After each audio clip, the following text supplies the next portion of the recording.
এই জন্য রাসূল সাল্লাল্লাহু আলাইহি ওয়াসাল্লাম বলেছেন, সাবাতুন ইউদিল্লুহুমুল্লাহু ইয়াওমা লা দিল্লা ইল্লা দিল্লুহ।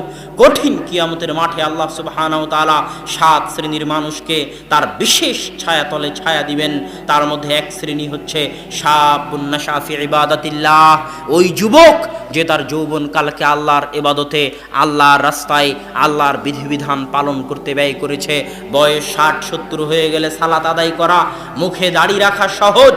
বয়স 60-70 হয়ে গেলে সালাত আদায় করা, মুখে দাড়ি রাখা সহজ, কিন্তু বয়স যখন 20-25 তখন বাপ মা, সমাজ, স্ত্রী সন্তান, পাড়া প্রতিবেশী, ভাবি ননদ, তাদের টিটকারি, তাদের মজা উপেক্ষা করে, তাদের টিটকারি উপেক্ষা করে, চাকরি হারানোর ভয়কে উপেক্ষা করে, রিজিকের ভয়কে উপেক্ষা করে দাড়ি রাখা, টাকনুর উপর প্যান্ট পরা, সালাত আদায় করা অনেক অনেক কঠিন কাজ।